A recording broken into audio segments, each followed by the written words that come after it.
All right. I'm Matt. And I'm Kristen. Welcome to The Nightly from Hatch, a slumber party for pop culture lovers. How's it going, Kristen? Lovely to see you. Lovely to see you, too. I feel like now I should just say all right every time I see you. Last time we saw each other, you were explaining all right is essentially hello. Or I could come up with another greeting. Top of the day to you, sir, which in the movies is how you're supposed to talk because you're in the UK, right? Yeah. That's exactly. It's either top of the day or all right. Yeah. Yeah. Or cheerio, good fellow. Cheerio. That works. Yeah. See if you can remember that for the end of the episode. I'm only letting you go if you say cheerio at the end of it. Oh, that's okay. It's like saying cheers, goodbye. Yeah. It's all encompassing again. Yeah.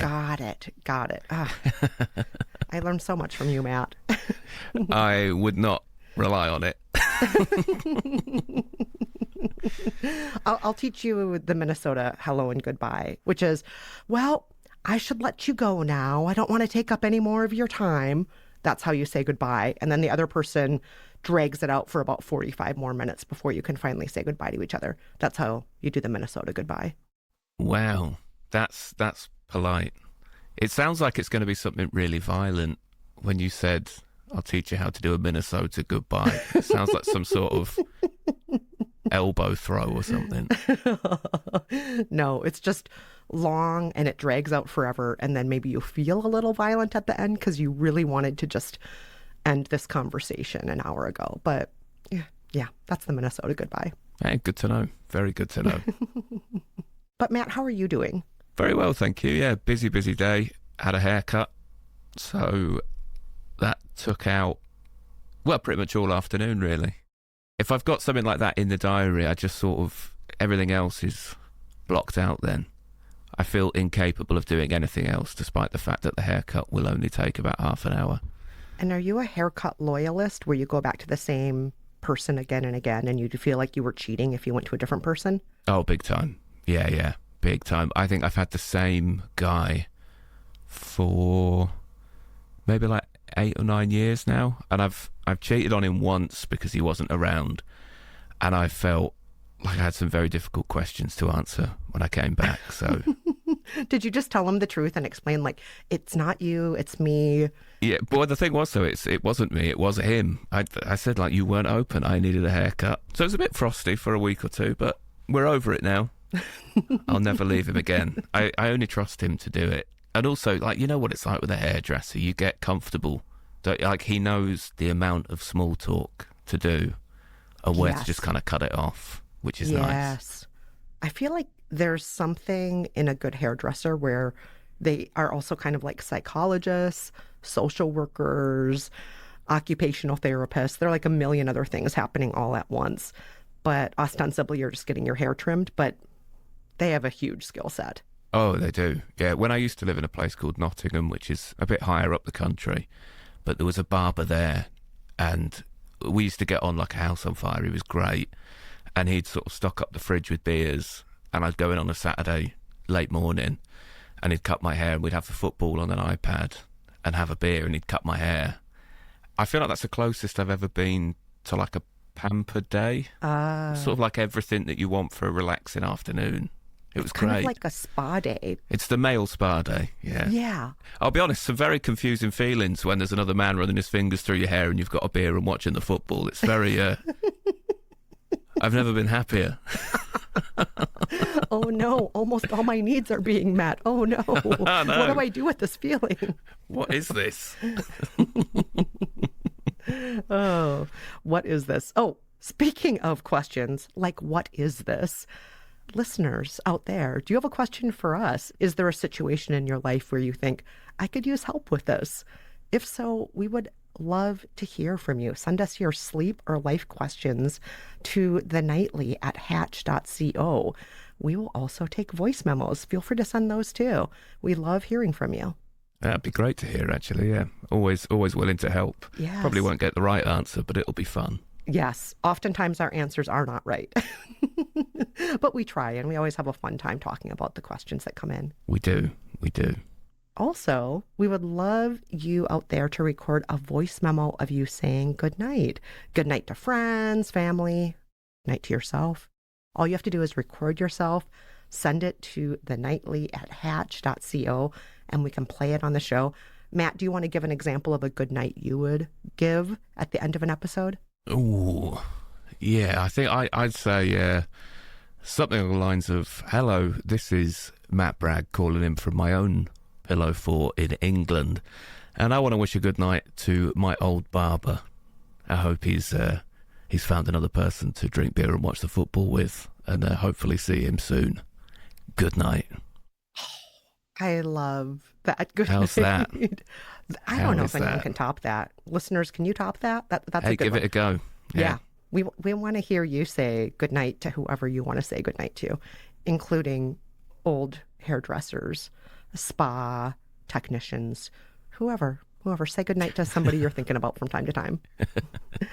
All right, Matt, we have a special episode today. We're going to dig into a topic that I absolutely love, and I know you love too, movies. Going to put on my film critic hat here, and we're going to talk about something called Dump Month.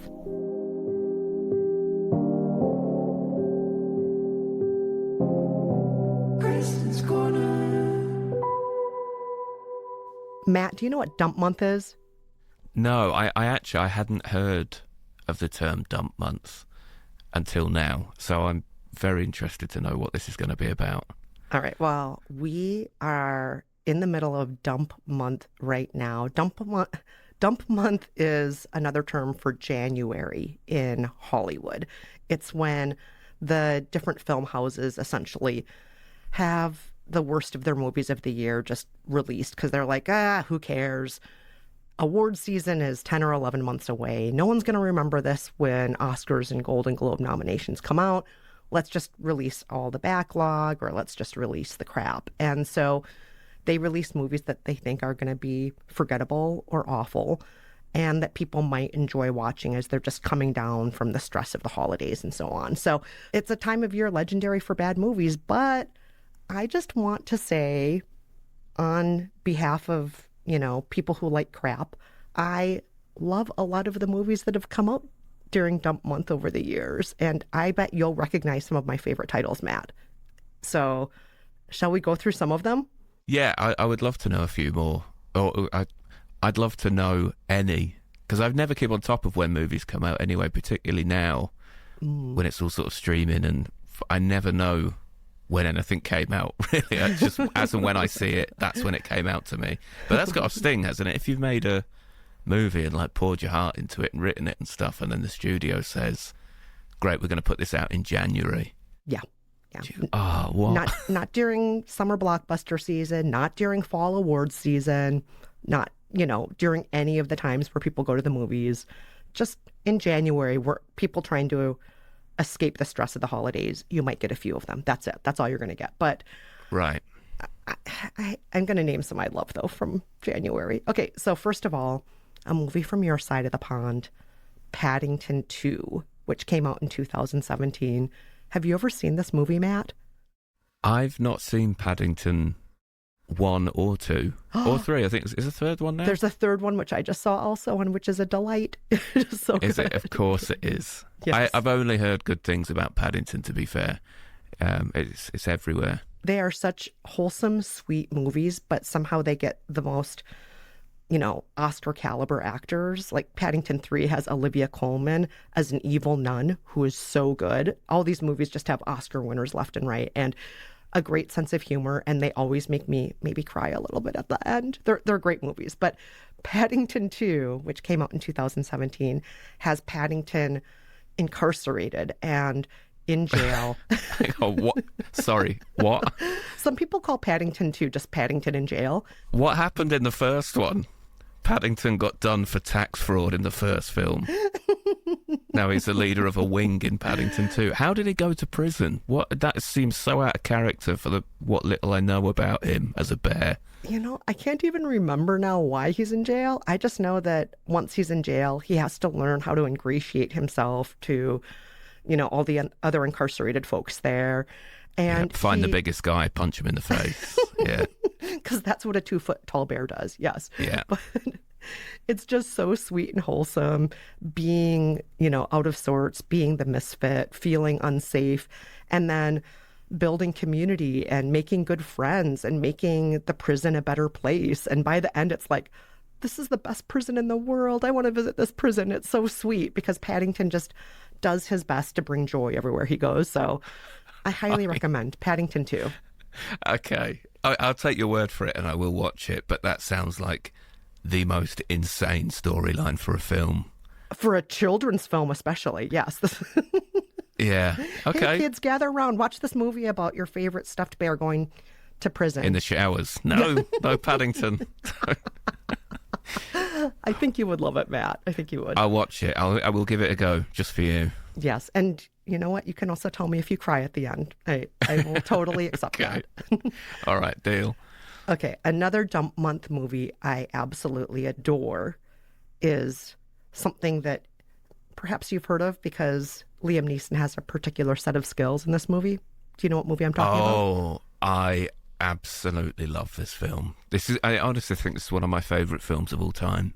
It is so good. 2009, Taken. Taken. Yes. Do not mess with his daughter or you will come to regret it. That's pretty much the whole plot of Taken. Oh, right? he'll get you. Yeah, he he'll will get you. get you. And then as the movies progress, you can only kidnap his daughter so many times. So then it turns into other people who are taken. But people keep getting taken from Liam Neeson, but it all started with this movie. And it's so enjoyable to just watch Liam Neeson kick ass. And I forget, how old is he now? He's like 70 now, something like that. He's getting on, yeah. He's getting on, but Taken, I mean, technically he's still middle-aged in the first Taken. And just watching a middle-aged guy kick butt. It's a great watch. Especially Liam Neeson, who I usually think of Liam Neeson as quite classy, but in this movie, he's just trouble. I find him fun to watch. So fun to watch. He's a real street fighter in that as well. Oh, It's great. Also, there's weird, sort of collateral things that you get from it. Like, I still know how to say sugar in Albanian because of that film. Say it. Is it Albanian? You know, when he's trying to figure out if the guy's Albanian or not. And he says... so. He wants sugar for his tea or something. He says, "How do you say sugar?" And the guy goes, "Chilchi," and he finds out he's Albanian because he knows the word for it. It's something like that. Wow. But the shirt, something like that. Sorry to any Albanian listeners if I've screwed that up. It's along those lines. This is so great because I just think of Taken as entertainment, but clearly it's also an educational film for all of you out there. It's the closest I've come to learning a second language. Another dump movie I need to talk about because I love it so much is Megan, which came out in 2022. I think you pronounce it Megan, but there's a 3 that's backwards. M backward 3, Gan. Do you know this movie, Matt? I am aware of it. I think you're right. I think Megan, M backward 3 Gan it rolls off the tongue a little less than Megan. But yeah, isn't it like sort of doll movie, one of those creepy doll things? Yes, but is she really creepy? She just wants to protect the child that she's been assigned to. She's a companion robot. She's there to help a child feel less alone, to help the child feel more connected and socialized with the world. Is it really so bad that she loves the child and just will protect the child against anybody, including their own family members? Is that so wrong? Maybe Megan's not such a bad robot. Or maybe she is. Oh, okay. It's starting to sound like Paddington 4. It's just a bear trying to look after people. Paddington versus Megan. Yeah, that's like in the next... That'll be a great one. Yeah, like Sharknado. Yeah. Or what is it? Like, what's the mad one? It's like Shark versus T-Rex or something. Oh, yes. Anyway, Megan versus Paddington. Get that made. Oh, yes, please do. Huggable, scary. Yeah. But one thing I really love about Megan is it gives me the same feeling as some of the smart episodes of Black Mirror. You know, has technology gone too far? When is technology a comfort and when is it crossing lines? But also I think Megan's just a funny movie. I find it pretty hilarious. And Is it supposed to be like that, like like a bit camp, one of those sort of horror films? Yeah. oh, absolutely. Yeah. It's making fun of horror movies. It's making fun of itself through the whole thing. So I think it's just a rollicking good time. Okay, that does sound up my street as well, because I do love Black Mirror as well. I think Black Mirror is one of my favourite series ever. Well, then I love think you that. like Megan, because I always have felt like Megan is almost like an extra long episode of Black Mirror. You know how Black Mirror has some of those episodes that are almost like feature-length films? Okay, cool. That's well, that's interesting. Pretty prescient at a time like this, isn't it, with AI and whatnot? Yeah, yeah. Something to think about. I just want to shout out one other dump month movie that I absolutely love and that belied all expectations because it did end up being an Oscar winner. Get Out. Did you ever see Get Out, Matt? Yes, I did. Yeah, I loved it. It's great. So Really great. enjoyed it. So great. So Get Out came out in 2017. The movie follows a young Black man who's invited back to the childhood home of his white girlfriend to meet the parents. But once he's there, it's clear that something sinister is going on.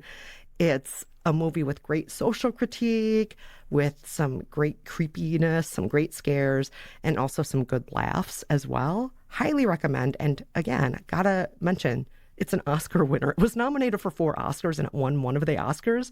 It's a great movie. Really, really fantastic. And so that's not a dump movie in my opinion. That could have come out any time of year and people would have loved it. Oh, I agree. Did you take the chance on it when it first came out? Because I think I didn't watch it until probably like 2 years ago. So it was already, once I knew it had won things, that's when I watched it. But did you watch it because you love a dump movie? I think I watched it a few weeks after it came out. I didn't go opening weekend, but I did watch it pretty early on. And I just remember thinking, this is brilliant. This is not what I think of Key and Peele being, because Jordan Peele is the maker of this movie. And he and Keegan-Michael Key used to have this comedy show together, Key and Peele. That was their act. And it was so silly. And you know, it was smart, but it was also dumb at times. So I was just so surprised that coming out of this team, we get Jordan Peele making this movie. And it just completely blew me away. I was not expecting the movie to be that smart and that funny, and recommend to everybody out there. So, yeah, everyone see Get Out. It's great. You should. I had a quick look into dump month movies. I found out that one of my other favourite films was actually a dump month movie as well. Which one? Did you ever see Snatch? Oh, gosh. I think I saw it when it first came out. Isn't that movie like, that's got to be at least 15 years old by now, right? I think it's 2001. Oh my gosh. Yeah. I've lost track of time. So I'm just 25 years off. Yeah, it's Yeah. Oh my god. God, that's depressing though, isn't it? That was 25 years, quarter of a century ago. Oh My God. word. What a great film though. Wow. I absolutely love. It's got everything, Snatch. And I think it's probably one of those that, would you say it was maybe more for the viewer than the critics when it first came out, I assume, because it seems like more of a cult hit than a critical hit. And yet it has so much talent in it and it's so fun. That's the weird thing. It's an unbelievable cast, isn't it? Yeah, I love me some Jason Statham. Brad Pitt's in it.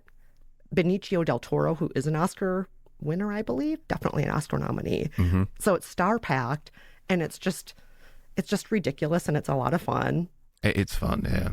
Alan Ford as well. He's great. He's one of my favourites. He plays Bricktop. It's like the real sort of old London gangster Yes. look. Yeah. Yeah, and that's pretty much what the whole movie is. It's like London gangster guys getting into fistfights and getting up to no good, but in a really very snappy way.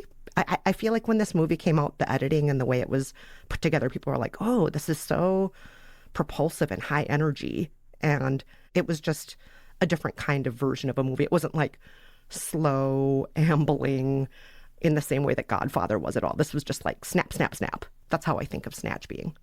Yeah, sort of like a cartoon. It's really over the top and silly. It's a real Guy Ritchie, like dark comedy. Yes. It's just great. If you've not seen it, you should watch it. Yeah. Yeah, definitely. Oh, that's so great that there's a dump movie on your list you love too. Yeah, I had no idea. Also, just want to shout out a few others for any listeners out there who may still be doubting us. Some other movies that came out during Dump Month over the years: Waiting for Guffman in 1997, Tremors in 1990, which I love, the original Paddington, which I mentioned, MASH, which came out in 1970, Bad Boys for Life, the penultimate Bad Boys movie, Silence of the Lambs, Before Sunrise, Dr. Strangelove. So even though a lot of folks out there consider January the worst of all movie times, I'm just saying it's not. And even if the January movies you see really are just crap, they're still fun sometimes. Sometimes the movies are so bad you'll forget about them 15 minutes after you leave the theater, but that's okay. Sometimes that's all a movie needs to be, in my opinion.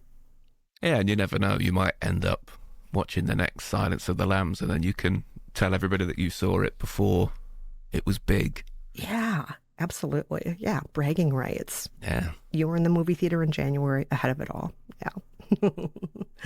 So, Matt, that concludes my mini tutorial on Dump Month. And with that, shall we call it a night, Matt? I'm pretty tired. We probably should, I think, yeah. All right. Well, good night, Matt. Night, Kristen. Cheerio. There we go.